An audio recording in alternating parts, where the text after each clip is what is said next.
This is the Twins POSTCAST, your instant game reaction for the Minnesota Twins. Part of the Locked On Podcast Network, your team every day. Two out hitting the story, a one-run loss for the Minnesota Twins once again.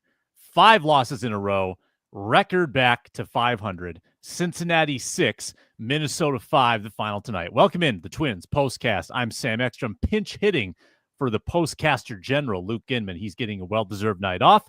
Lou Hennessy joins, contributor to Zone Coverage, zonecoverage.com. And Lou will get into a 6-5 Twins loss in which the fourth inning unraveling did them in part, along with more 2-out hitting by the Reds in the 6th inning. The Twins had a big 4-run 6th of their own. Was not enough tonight as they fall once again. The postcast again available on Locked On Twins YouTube, Locked On Sports Minnesota, Locked On Twins audio feed. Lots of ways to watch and listen. Let's dive right in with tonight's Time to reveal where the game was won or lost. It's the turning point. Couple directions you could go here, sweet Lou. Give me a turning point. Boy, this game was like nothing but turning points, it felt like. Really back and forth effort. The one that really sticks out in my mind is David Festa there in the 4th inning, that at-bat against Will Benson.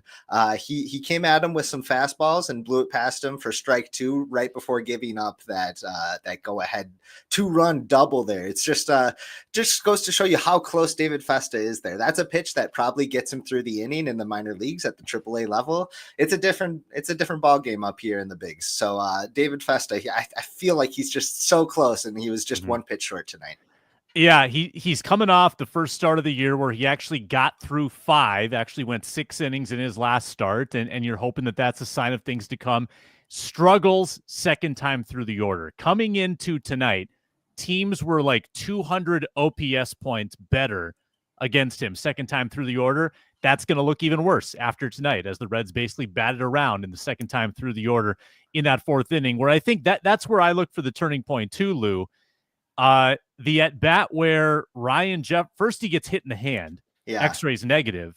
Good. But I'm convinced that when your other hand is on fire, it probably messes with your senses a little bit, probably leads to something like a passed ball on a strikeout, which very well might open the door for 2 more runs in that 4th inning. Not to mention, Jeffers getting hit in the hand costs you Jeffers in that big spot in the 9th. Yeah. You don't have Ryan Jeffers. You have Vasquez, not the guy you want up there with 2 out, 2 on, down by 1 run. So that's a good turning point. A lot of turning points in this game. A seesaw battle as the teams exchanged 4-run innings in the 4th and the 6th. One sneaky one too, Lou. 8th inning. Feels like the Twins might have a shot. You've got your hottest hitter up in Brooks Lee, 1 on, 1 out, Speedy Kersey on first base. Turns into a strike him out, throw him out, double play. Yeah, just what a battle there too. I think it was something like an 8-9 pitch at bat. I mean, that's not how you want to see it go down.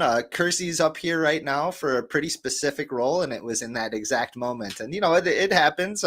Stealing bases is hard at the big league level. It just stinks that it happened at such a monumental point in this game. Yep, Twins they had that possible rally, and then 2 walks in the 9th. Vasquez strikes out to end it against Emilio Pagan, the bane of many Twins fans' existence. So that's the 6th consecutive 1-run loss for the Twins. They're 7-13 in 1-run games this season. It's better than a 16-3, 14-2 kind of loss that we've seen recently, but they've now lost 9 of 11. The record is back to 500. Let's kind of revisit that 4th inning in a little more detail, Lou, because that's where the game initially got away. 4 runs, all of them with 2 outs. Reds stole a couple bases. Festa labored. He got a little bit. He started missing the zone, walked a couple guys, but in the end, he gets the strikeout he needs. Inning extends, and the Reds make him pay. And Rocco, how many times did a manager tonight, Lou, have to make a walk to get a pitcher they did not expect to have to make earlier in the inning? Yeah, I think there was probably 2 or 3 points in this game where Rocco's kind of like, "Wait a minute, we're kind of back in this. I need to go full throttle into some of our A options here." And then there's other points when I was like, "Oh, we kind of maybe would have wanted Wentz to go another one. Maybe Topa gets another shot there."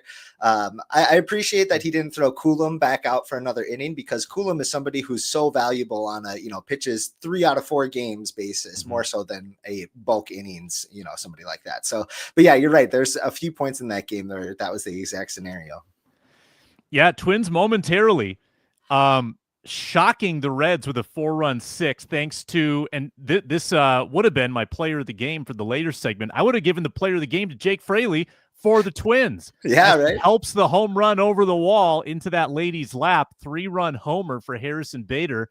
The Twins momentarily took the lead. That's the kind of break that I was hoping we could talk about, can pull you out of a slump. Yeah. Not the case in the end. Still a pretty cool moment. That's the play that SportsCenter will show tonight as they're trying to, show all the viral stuff. Sure. Yeah, that definitely. I think we definitely have to shout out Byron Buxton too, especially with his early gameplay where he robbed a home run, not necessarily on some, highlight reel catch or anything like that, but still obviously quite valuable. And then coming and blasting a home run of his own. He's shown that he's probably the most deserving player on this roster of an all-star campaign. Unfortunately, I think last time I checked, he was something like 11th in the American League in outfielders in voting. So Twins fans, if you're still watching, please send our guy to his home state of Georgia. Indeed. Buxton, big bomb in the third inning. Great swing. Welcome back to the lineup after a brief absence. Impactful. And you also got him up there in the ninth. He drew a walk. Would have loved to have him see a better pitch and do something with it. But, you've got Wallner up there, got Buxton up there. You had the moments. You had Lee up there in the previous inning. You had opportunities for a big swing in this game, and the Twins couldn't get it done. They fall again to the Cincinnati Reds this time in the first of a 3-game series. We have more on the other side of the break, including the obligatory Tyler Mahle trade update. How are Steer and CES doing in Cincinnati, plus more notes on this Twins 1-run loss on the Twins postcast. Brought to you tonight by Supply House. Get the supplies you need from the site made for the skilled trades. Supply House. Whether it's plumbing, HVAC, electrical work, Supply House is the reliable way to order products online. It's an easy-to-use website, and that's so key. It's packed with helpful resources, the latest product info to help you get the job done right, complete inventory, over 200,000 parts from 400 top brands. You find exactly what you need. It's delivered fast, and that's critical. From coast to coast, it gets there quickly, because a lot of times you don't have time. You want it done immediately, whatever job that might be. Join the Trademaster program today at supplyhouse.com/TM and start ordering plumbing, HVAC, and electrical supplies with just a few clicks. Use promo code SH5 for 5% off your first order. That's supplyhouse.com. And we're also brought to you by Open Phone. If you're running a business, you know that every missed call is money left on the table. Think about the last time you had an emergency service, like a burst pipe. I've had that. Super stressful. The first plumber didn't answer. Did you wait? Nope. You called the next one. You need a reliable open line. No busy signals. That's why you need Open Phone, the #1 business phone system that helps you streamline and scale customer communication, all from an app on your phone or computer. You ever juggle 2 phones just to keep business and personal calls separate? Open Phone solves that instantly. They're offering Locked On Twins postcast listeners 20% off your first 6 months at openphone.com/LockedOnMLB. OPENPHONE.com/LockedOnMLB. If you have existing numbers with another service, Open Phone will port them over at no extra charge. Open Phone, no missed calls, no missed customers. Twins postcast rolling on. They fall 6-5 tonight. 5 losses in a row, 9 out of 11. Let's give you what we'll be talking about. This is what you'll be talking about. Yeah, I think at the water cooler tomorrow, probably a lot of people talking about the Harrison Bader home run that went off of Fraley's glove. We touched on that in segment 1. Also, we had a fairly lengthy delay as an umpire left the game. Tony Randazzo following a foul off the mask. Also a bizarre play with Willie Castro just not throwing the ball in a clear double play. So some weird stuff happened tonight. What will people be talking about tomorrow, Sweet Lou? Yeah, we touched on it already. The Jose Canseco, Not off reimagined the here. head this time, not Yeah, off the not noggin. Thank goodness. But that'll definitely be a talking point. I also appreciate when folks talk to me about some star players on the other teams. Ellie De La Cruz is absolutely one of the budding stars in Major League Baseball. He's elite when it comes to his speed, his arm strength, some of the absolute missiles that he hits off of his bat.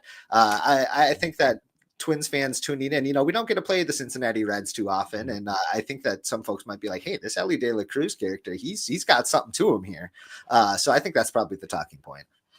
Ellie is so fun to watch, and for folks that don't know, he's a 60 stolen base guy last year, and he's probably going to go for that again. I mean, you can rely on 50 or more stolen bases per year from Ellie De La Cruz. He's hitting for better average this year. The power is clear. And we're used to the Correa arm strength from short, so maybe not as stunning to watch, but those casual throws from the outfield grass, man. I mean, that's incredible. And even when in the fourth inning, he gets on a fielder's choice, some people might have gotten doubled off, not Ellie. Just getting on base, it wreaks some havoc. It gets Festa stressed out. He's stealing second base, and that led to the floodgates opening, the 4-run fourth, a pair of 2-out, 2-run hits, and then same story in the sixth off Stewart. And again, Stewart, not the pitcher you expect to give that up. Hadn't given up a run all month. Yeah. That's let's start with Ellie there, like you said. Not to mention with him wreaking havoc on the base paths, that had Ryan Jeffers kind of, with his attention diverted a little bit, with his hand sticking out there, and it got tipped with that foul ball. So like you said, it's just kind of this domino effect of ways that Ellie De La Cruz affects the game here. Going back to Brock Stewart, I think that he was one of those decisions like you were talking about of, we need to, put our foot on the gas pedal right now. We're back in this thing. So he got ready in kind of a hurry. He got 2 pretty quick outs, and is just the story of the Twins this month. They've given up, I want to say, the most 2-out runs in all of baseball. I thought I saw that on the broadcast tonight. So not what you want to see from a bullpen that's been really good at for a long stretches this season. Yeah, Stewart allows his first runs in the last 8 appearances overall. I think, again, 4 players reached in a row. That was kind of the magic number of all with 2 outs against Stewart. So it went from a 5-4 Twins lead to a 6-5 Reds lead, and nobody scored after that. I think we do this annually now. We got to check out how the guys are doing in Cincinnati that the Twins gave up. Spencer Steer, Christian Encarnacion Strand. I call him CES because we've got that kind of that initials vibe. Let's remind folks, Tyler Mahle, 3 decisions for the Minnesota Twins. They gave up Steer, they gave up CES. Feels like Steer is definitely the prize of those 2. I don't think CES has really realized his potential yet in Cincinnati, so we're not really hurting there. But Steer's a good player. Steer I think is going to, and he's durable. He's 150. He's going to play 158 games. He's going to hit home runs. He's a threat at the plate. Would be nice to have in Minnesota. Yeah, I think the trade there's no way that this is ever going to turn into some sort of a win for the Twins. Tyler Mahle, unfortunately, just couldn't put it together here and was hurt for most of his time. He's doing pretty well now for the Texas Rangers. I know. But with the other 2, with CES and with Steer, they still have plenty of time to figure things out themselves. I think there's plenty of players on the Twins' current roster that are in kind of a similar situation of don't necessarily have a defensive home. They've shown flashes of this bat that could maybe turn into something, but it's kind of an up and down pendulum with them. So I'm not sure where they would fit in this roster anyway, but like I said, there's no way you're going to turn that trade into much of a win for the Twins, but I'm not sure if it's such a lopsided deal as maybe it seemed after that first year. Yeah, I mean, Steer ultimately, he's hitting like 230, the last couple of years. He's not really an average hitter, but he's kind of a modern hitter that hits for power and can play a couple different positions. And that'd be a nice piece to have. But alas, the Twins, they do not have Mahle. They have David Festa. They have Simeon Richardson now. And this is where things could kind of get off the rails until the pitchers get healthy, Lou, because you're going to need Festa to do a little more. a little more than the 3-4 inning starts that we've seen. The second time through the order, though, has been such a bugaboo for him. Yeah, definitely. Like you said, it feels like he's just a half step below where it would have taken him to a really good position in tonight's game specifically. But it's kind of representative of where his career's at right now. Very, very exciting and early on, but he's still maybe one development or adjustment away from really turning it on into a full-time role in the starting rotation, kind of like Joe Ryan did early in his career, like Bailey Ober has done over the last couple of years too. Speaking of Bailey Ober, he will get the start tomorrow against Nick Lodolo. That'll be another 6:10 start, and there will be another Twins postcast following that game. Final thoughts, Lou?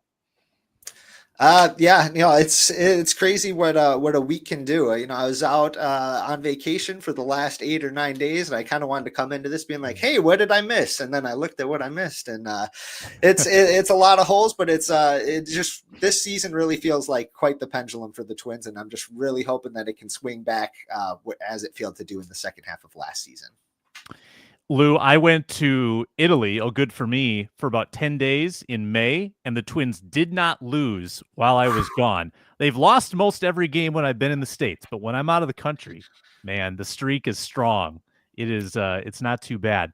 Twins are 36-36, and they are out of a wild card spot right now as well. So the playoff percentage is dwindling. Fortunately, you've got 90 games to go after tonight, and lots of Twins postcasts to come. We thank Sweet Lou Hennessy. He's at Sweet Lou MN on Twitter, writes for zonecoverage.com, and I'm Sam Ekstrom, filling in for the indefatigable Luke Inman on the Twins postcast. He'll be back tomorrow, I assure you. Thanks a lot for watching, listening, commenting, subscribing. We appreciate it, and we'll talk to you next time.